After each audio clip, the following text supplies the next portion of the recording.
Hello, welcome to the Fit and Free Show.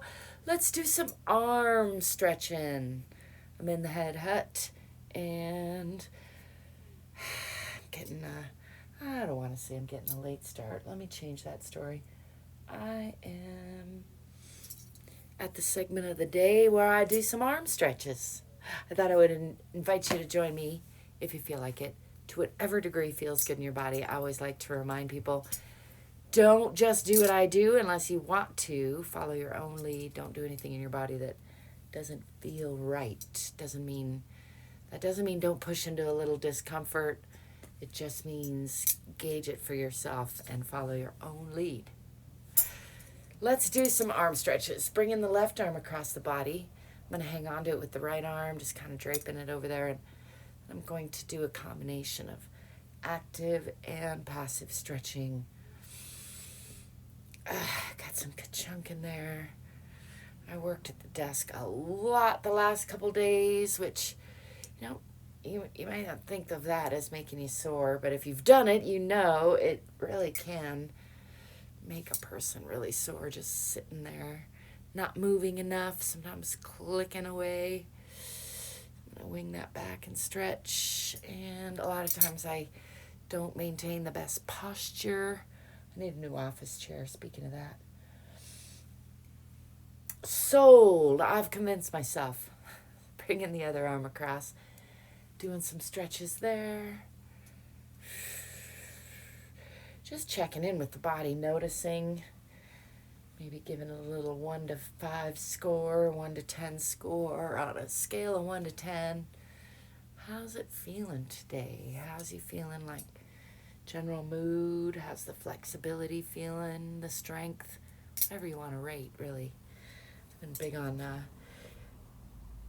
big on thinking about charting more because it helps to see patterns. I've been working with my AI buddies and realizing that stuff is really helpful. Try to focus on my stretching. I got my arms behind my back and I've got my hands clasped and I'm rolling the shoulder blades towards each other, trying to pull the elbows towards each other, finding myself quite stiff, so just kind of wiggling that around, playing around with that. I suppose I could move this way. You might be able to see it more. And then I'm going to bring the arms across over the top of the body. Ooh. If you can't do that, I know I have some friends with some shoulder issues, and sometimes I've had shoulder issues where I can't do that, so you can do it in the front, pulling that across. It's a different stretch, but it is a good one. I am going to, in the spirit of use it so I don't lose it, keep doing the overhead stretches. Let's do one more on each side. Let's add that side stretch, trying to keep that opposite side rooted into the ground. And I'm using the opposite hand on each side to pull. And again, trying to root that opposite hip down. I got a lot of numbness, a lot of stiffness in these arms, like I mentioned, from sitting. Let's do some back and forth shaking. You could do this slow shaking, or you could do some faster shaking.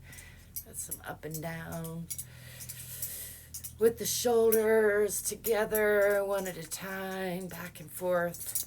Let's do a little shaking out of the arms, shaking them out to the left, shaking them out to the right. I'm going to do some little circles with the hands, checking in with those little bones. They are still stiff. Not trying to judge, just noticing, just acknowledging. I would like to do a better job of not pushing my body so far, getting up more often when I'm working at the desk so long. I did get up often.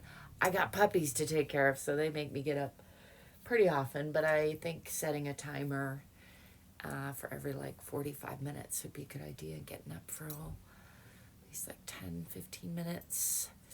Moving the body, doing some stretching. Maybe shifting the eyes. All of that is important. Let's do a little bit of love for the face and scalp. Now that I thought of that, it feels good. It's again something I think I neglect while I'm sitting there.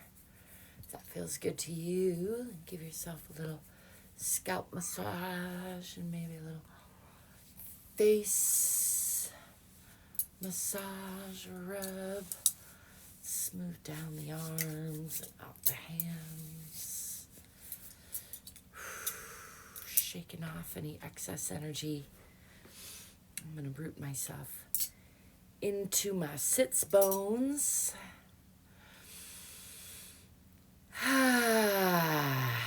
Let's take another couple deep breaths with a physiological sigh. That's where you breathe in, hold, breathe in a little more, and then exhale. Ready? I'm going to add the shoulders, breathing in, holding, and then a little more, and then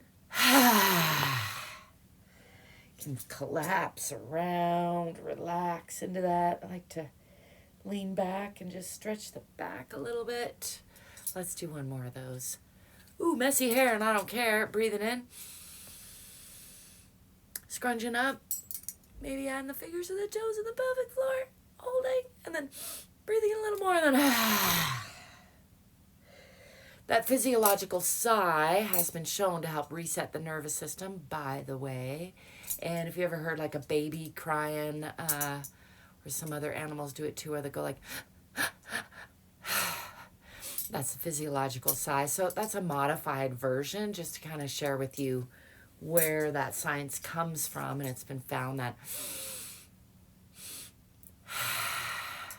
mimics that nervous system reset, but I encourage you to play with that. There might be a little nuanced variety to how that works for you, and I would love to know if you discover that there is, so please do share it. Thanks for stopping by. Thanks if you like and subscribe. Thanks for taking care of you and letting me be me and being you. I'll be seeing you soon. Ciao for now. I recently had pointed out to me that I'm offending everyone when I do that. I didn't know. I'll try to do better. I did know, but I didn't know which way it was. This feels more offensive to me. And maybe it is. Maybe I got it backwards. Maybe I do it this way. That way I always offend and not offend. Anyway, my intention is not to offend, but I do have healthy irreverence for offensiveness in general. There you have it. Tidbit about me.